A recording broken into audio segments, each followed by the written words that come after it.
మండుటెండ అనంతపురం పల్లెటూరి సంతలో ఎక్కడలేని కోలాహలం. 6 నెలలు రక్తాన్ని చెమటగా మార్చి పండించిన మామిడి పండ్ల బండి పక్కన ఆశగా నిలబడ్డాడు పేదరైతు రంగయ్య. ఆ ఊరి దళారి భద్రయ్య ఆ పండ్లను ఒకసారి చేత్తో పట్టుకొని కింద పడేసి ఎగతాళిగా నవ్వుతూ రంగయ్య వైపు చూశాడు.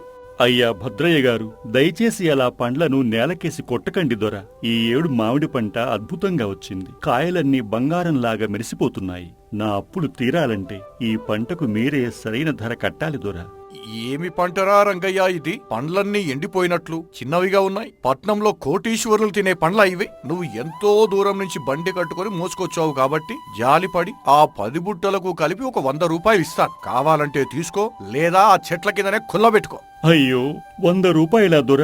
నేను కొన్న ఎరువులకు పెట్టిన పెట్టుబడికి 600 అయిందయ్యా. 6 నెలలు మట్టిలో పడి అహర్నిశలు కష్టపడి నా శ్రమకు 100 రూపాయలిస్తే నేను అప్పులు ఎలా తీర్చాలయ్యా? నా పెళ్ళాం పిల్లలకు గంజినీళ్లు ఎలా తాగించాలి దొర? నా కడుపు కొట్టకండి. కనీసం 500 ఇవ్వండి దొర.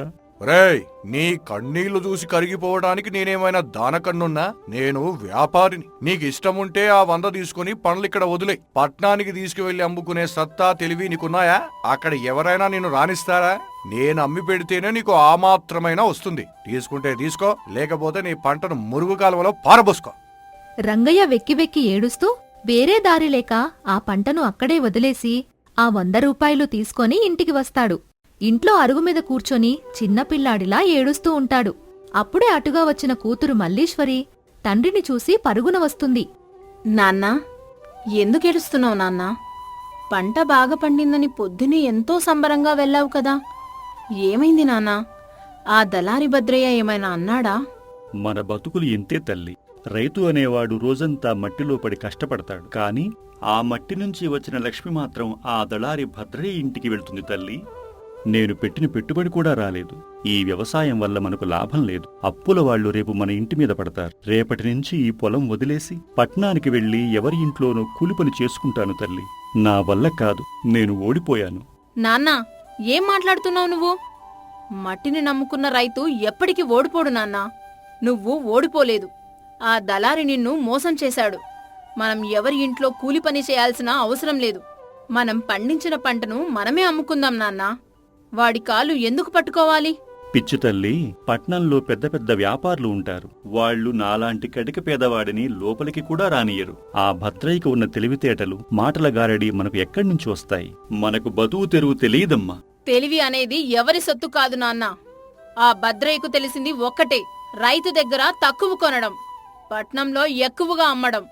వాడు చేసేది వ్యాపారం, మనం చేసేది వ్యవసాయం.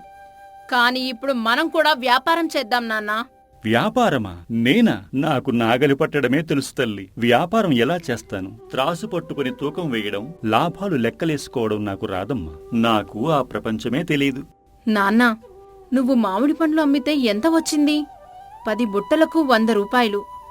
కాని అదే మామిడి పండ్లను అమ్మ నాకు నేర్పించిన చేతి వంటతో ఆవకాయగా మార్చి అమ్మితే 1 బుట్టకే 1000 రూపాయలు వస్తాయి నాన్నా. మట్టి నుంచి తీసింది తీసినట్లు అమ్మితే లాభం రాదు నాన్నా.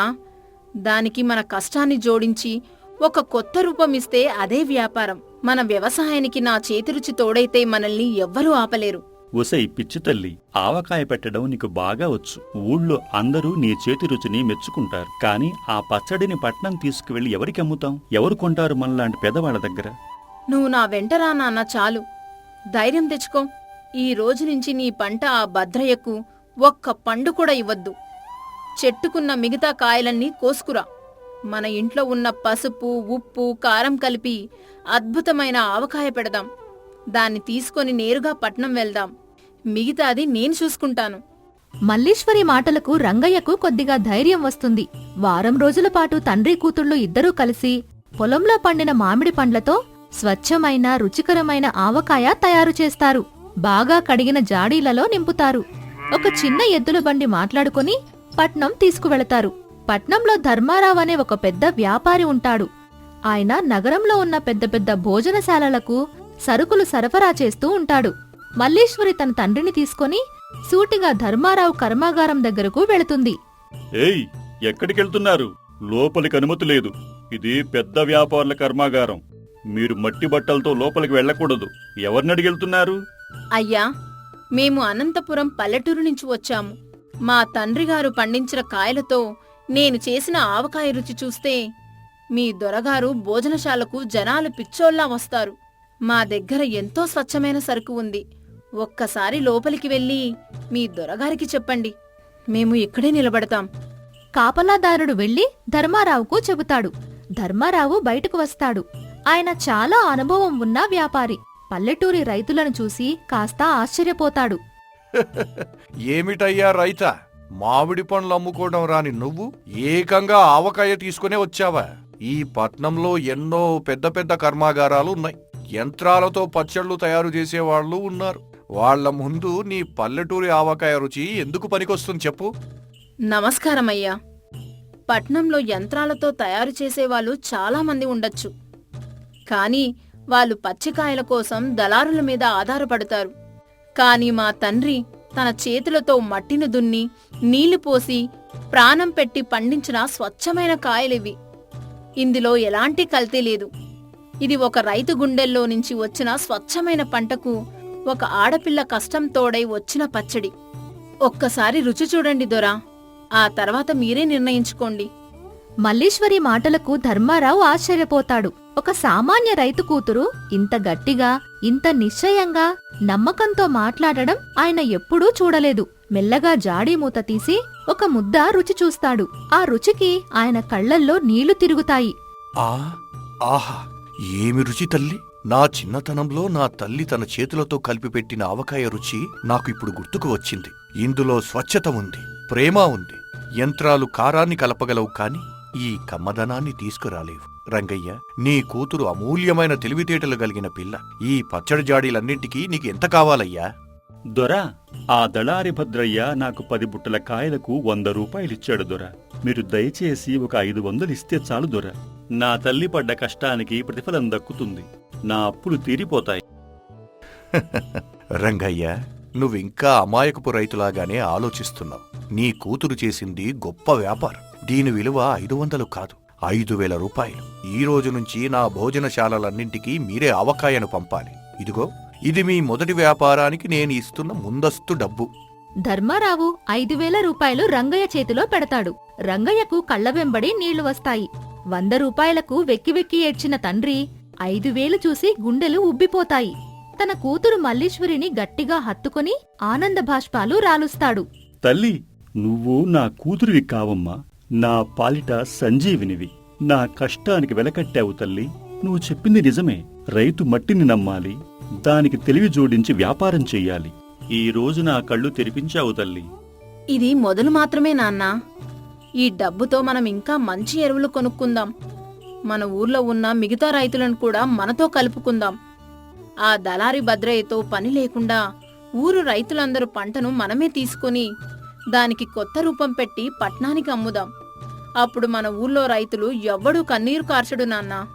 అలా మల్లీశ్వరి అపారమైన తెలివితో, రంగయ్య నిరంతర తాపత్రయంతో అనంతపురం రూపురేఖలు మారిపోతాయి.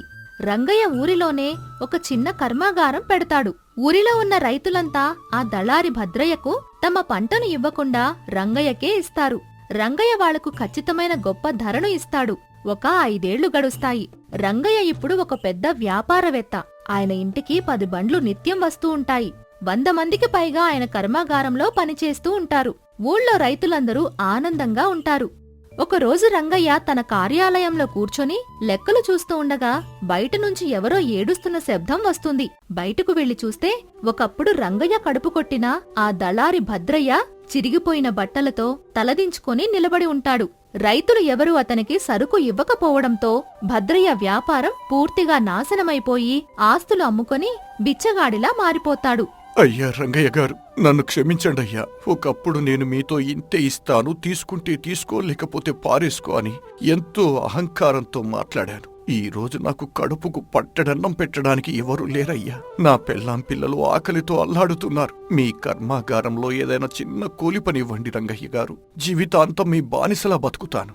భద్రయ్య, ఒక రైతు కన్నీరు పెడితే ఆ భూమిలో పంట కూడా పండదు అని నీకు ఆ రోజు తెలియలేదు. నువ్వు ఏ కష్టం పడకుండా మా రక్తాన్ని తాగి బతకాలని చూశావు. కాని నా కూతురు మల్లీశ్వరి నాకు మట్టిని నమ్మడమే కాదు, మా కష్టాన్ని ఎలా అమ్ముకోవాలో, నిజమైన వ్యాపారం ఎలా చెయ్యాలో నేర్పించింది. నీ ద్రోహమే మమ్మల్ని ఈ స్థాయికి తెచ్చింది. భద్రయ్య గారు, రైతు ఎప్పటికీ ఈ ప్రపంచానికి అన్నం పెట్టే దేవుడు. ఆయనను బిచ్చగాడిని చేయాలని చూస్తే ఆ పాపం మిమ్మల్ని ఎలాంటి స్థితికి తెచ్చిందో చూశారా? కాని మా తండ్రి రైతు. ఆయన మనసు చాలా స్వచ్ఛమైనది. మట్టిని ప్రేమించే రైతు ఎవరి ఆకలిని చూసి ఆనందించడు, పగ తీర్చుకోవాలని అనుకోడు. అవును భద్రయ్య, నువ్వు మమ్మల్ని ఘోరంగా మోసం చేశావు, కాని నేను నిన్ను అవమానించను. రేపటి నుంచి నా కర్మాగారంలో లెక్కలు రాసుకునే పని తీసుకో. కాని ఒక్కటి గుర్తుపెట్టుకో, ఇక్కడ రైతుతో ఎప్పుడూ మర్యాదగా మాట్లాడాలి. వాడి కష్టానికి చెమటకు వెలకట్టే అర్హత ఎవరికీ లేదు. వాడికి గౌరవం ఇవ్వాలి. న్యాయం, ధర్మం అంటే ఏమిటో నాకు ఇప్పుడు అర్థమయ్యింది రంగయ్య గారు. మీరు మనిషి రూపంలో ఉన్న దేవుడయ్యా. మీ కూతురి తెలివికి, మీ గుణానికి నేను తల వంచి నమస్కారం చేస్తున్నాను. మీ రుణం ఈ జన్మకు తీర్చుకోలేను. భద్రయ్య ఏడుస్తూ లోపలికి వెళతాడు. రంగయ్య తన గదిలోకి వెళ్లి కుర్చీలో దర్జాగా కూర్చొని తన కూతురి వైపు ఎంతో గర్వంగా, ప్రేమగా చూస్తాడు. తల్లి, రోజు నాగలి పట్టి మట్టిలో బతికే నన్ను ఈ రోజు ఒక గొప్ప వ్యాపారవేత్తను చేశావమ్మా. ఊరిలో ఉన్న 100 మంది రైతులను అప్పుల నుంచి బయటపడేశావు. ఒక ఆడపిల్ల తలుచుకుంటే దేన్నైనా సాధించగలదు అని నువ్వు నిరూపించావు. నేను ప్రపంచంలోకెల్లా అదృష్టవంతుడైన తండ్రిని. వ్యాపారం అనేది దళారుల సొత్తు కాదు నాన్నా. కష్టపడే ప్రతి రైతు తన పంటకు తగ్గ విలువ రాబట్టుకోవడం తెలుసుకుంటే ఆయనే అతిపెద్ద వ్యాపారవేత్త.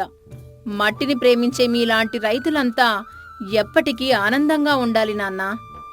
రంగయ్య, మల్లీశ్వరిల వ్యాపారం ప్రతి ఊరంతా వ్యాపించింది. వాళ్ళు రైతులను ఎప్పుడూ తక్కువ చెయ్యలేదు. వాళ్లకు సరైన ధర ఇస్తూ వ్యవసాయం, వ్యాపారం రెండూ కలిస్తే ఒక రైతు జీవితం ఎంత గొప్పగా మారుతుందో లోకానికి చాటి చెప్పారు. రైతు కూతురి విజయం ఒక తండ్రిని, పెద్ద వ్యాపారిని మాత్రమే చెయ్యలేదు, ఎంతో మంది రైతుల బతుకులను మార్చేసింది. అది ఒక అందమైన పల్లెటూరు. సముద్ర తీరానికి దగ్గరగా ఉన్న ఒక గ్రామం. ఉదయం భద్రయ్య తన పూరి గుడిసె ముందున్న అరుగు మీద దీనంగా కూర్చుని ఉన్నాడు. లోపల నుండి సావిత్రమ్మ చేతిలో ఒక ఖాళీ ఇత్తడి గిన్నె పట్టుకుని బయటకు వచ్చింది. ఏవండి, అలా ఆకాశం వంక చూస్తూ ఎందుకు కూర్చున్నారు? ఇంట్లో గింజలన్నీ అయిపోయాయి. ఈరోజు వండుకోవడానికి గుప్పెడు బియ్యం కూడా లేవు. మనకున్న ఆ కాస్త పొలంలో పంట పండక, ఇక్కడ కూలీ పనులు దొరకక మన బతుకు చాలా కష్టంగా మారిపోయింది. ఈరోజు మన పరిస్థితి ఏంటి? పస్తులు ఉండాల్సిందేనా? నాకు కూడా ఏ దారి పాలుపోవడంలే సావిత్రి. ఈ కరువు కాలంలో ఎవరిని అడిగినా లేదనే చెబుతున్నారు. అందరి పరిస్థితి మనలాగే ఉంది. నేను అడవికి వెళ్ళి ఏమైనా పండ్లు దుంపలు దొరుకుతాయేమో చూస్తాను. మన నిజాయితీ మనల్ని ఎప్పటికైనా కాపాడుతుంది. ఈ కష్టాలు శాశ్వతం కాదు కదా, ధైర్యంగా ఉండు. ఇంతలో నెమ్మదిగా నడుచుకుంటూ ఊరి పెద్దావిడ పార్వతమ్మ అక్కడికి వస్తుంది. ఏంటి నాయనా భద్రయ్య, ముఖమంతా వాడిపోయింది? సావిత్రమ్మ, ఎందుకలా కన్నీళ్లు పెట్టుకుంటున్నావు? ఆకలి బాధలు మిమ్మల్ని బాగా బాధిస్తున్నట్లున్నాయి. రండి పార్వతమ్మత్త, కష్టాలు కాక మరేమున్నాయత్త? వానలు లేక ఊర్లో అందరి పరిస్థితి ఇలాగే ఉంది కదా. మా ఆయన రాత్రింబవళ్ళు కష్టపడే తత్వమున్నా దేవుడు మా కర్మనిలా రాశాడు. ఇంట్లో గింజలు లేవు. రేపటి రోజు ఎలా గడిస్తుందోనన్న భయం ఉంది. బాధపడకు తల్లి, కష్టాలు సుఖాలు ఏవీ శాశ్వతం కాదు. చీకటి తర్వాత వెలుగు వచ్చినట్లు కష్టాలు తర్వాత మంచి రోజులు తప్పక వస్తాయి. భద్రయ్యలాంటి నిజాయితీ పరుణ్ణి ఆ దేవుడు ఎప్పుడూ పస్తులుంచడు. ధర్మంగా బతికే వాళ్లకు ఏదో ఒక రూపంలో ఆదుకునే దారి దొరుకుతుంది. నువ్వు అడవికి వెళ్ళు నాయనా, జాగ్రత్తగా వెళ్ళిరా. భద్రయ్య అడవికి వెళ్తాడు. సాయంత్రం వేళ భద్రయ్య అడవి నుండి ఇంటికి తిరిగి వస్తాడు. అతని చేతిలో ఒక పాత రాతి తిరగలి ఉంటుంది. అది చాలా పురాతనమైనదిగా కనిపిస్తుంది. ఏమండి, ఎంతసేపు పట్టింది రావడం? ఏమైనా పండ్లు దొరికాయా అని చూస్తే మీ చేతిలో ఆ పాతి రాతి బండేంటి? ఆ బండ ఎక్కడి నుంచి తెచ్చారు? ఆ ముచ్చటే చెబుతాను విను సావిత్రి. అడవిలో ఎండిన కట్టెలు పండ్లు వెతుకుతూ చాలా దూరం వెళ్ళాను. అక్కడ ఒక పాడుబడిన పాత గుడి కనిపించింది. ఆ గుడి మండపం మూలన సగం మట్టిలో కూరుకుపోయి ఈ తిరగలి కనిపించింది. దీన్ని చూస్తే ఎంతో అద్భుతంగా అనిపించింది. దీని మీద ఏవో పాతకాలపు బొమ్మలు చెక్కి ఉన్నాయి. దీన్ని ఇంటికి తీసుకువెళితే రేపొద్దున ఏమైనా గింజలు దొరికితే విసురుకోవడానికి పనికొస్తుందని తీసుకువచ్చాను. ఇంట్లో విసురుకోవడానికి గింజలే లేవు. ఈ రాతి బండ ఎందుకండి మనకి? సరేలేండి, తెచ్చారు కదా, ఇవ్వండి. ఆ బావి దగ్గరకు తీసుకువెళ్ళి దీనికి అంటిన మట్టిని శుభ్రంగా కడుగుతాను. మీరు లోపలికి వెళ్ళి కాస్త ఆయాసం తీర్చుకోండి. అడవిలో దొరికిన 2 పండ్లు కోసిస్తాను. సావిత్రమ్మ ఆ తిరగలిని బావి దగ్గరికి తీసుకెళ్లి నీళ్లతో శుభ్రంగా కడుగుతుంది. ఆ తిరగలి ఒక్కసారిగా బంగారు రంగులో మెరిసిపోతుంది. ఆశ్చర్యపోయిన సావిత్రమ్మ దాన్ని తీసుకుని పరుగున భర్త దగ్గరికి వస్తుంది. ఏమండి, ఈడు చూడండి, ఈ తిరగల్ని నీళ్లతో కడగ్గానే మట్టి రంగు పోయి ఇలా బంగారు రంగులో మెరిసిపోతుంది. నాకైతే ఆశ్చర్యంగా ఉంది. ఇదేదో వింత వస్తువులా ఉందండి. నిజమే సావిత్రి, ఇదెంతో అద్భుతంగా ఉంది. ఇందులో ఏదో మహిమ ఉన్నట్లుంది. అడవిలో గుడి దగ్గర దొరికింది కదా, బహుశా ఏ దేవతలదో సిద్ధులదో అయి ఉంటుంది. దేవుడి వస్తువే కావచ్చు, కానీ నా కడుపులో ఆకలి మండిపోతుంది. నిన్నటి నుండి ఒక్క ముద్దు కూడా గొంతులో పడలేదు. ఈ బండకు బదులు దేవుడు ఒక పళ్ళెం అన్నం, పప్పు ఇస్తే ఎంత బాగుండేది. ఈ తిరగల్లో నుండి స్వచ్ఛమైన బియ్యం, కందిపప్పు వస్తే ఎంత బావుండు. అవును సావిత్రి, ఈ తిరగలి నిజంగా దేవుడిదే అయితే మన ఆకలి తీర్చాలి కదా. నేను ఒకసారి దీన్ని తిప్పుతూ అడుగుతాను. తిరగలని నెమ్మదిగా తిప్పుతూ, ఓ మాయా తిరగలి తల్లి, నువ్వు నిజంగా మహిమగలదానివైతే దయచేసి మాకు కొంచెం బియ్యం ప్రసాదించు తల్లి. భద్రయ్య అలా అని తిరగలి తిప్పడం మొదలుపెట్టగానే ఆశ్చర్యంగా ఆ తిరగల్లో నుండి స్వచ్ఛమైన తెల్లటి బియ్యం దారగా రాలడం మొదలవుతుంది. కింద పెట్టిన గిన్నె క్షణాల్లో నిండిపోతుంది. భద్రయ్య, సావిత్రమ్మ ఇద్దరూ ఆశ్చర్యంతో నిశ్చేష్టులైపోతారు. ఏమండి, చూస్తున్నారా? బియ్యం వస్తున్నాయి. ఇది మామూలు తిరగలి కాదు. ఇది మన కోరికలు తీర్చే మాయా తిరగలి. మన ఆకలి కష్టాలు తీర్చడానికే ఆ దేవుడు దీన్ని మీకంట పడేలా చేశాడు. అవును సావిత్రి, గిన్నె నిండిపోయింది. ఇక ఆపాలి.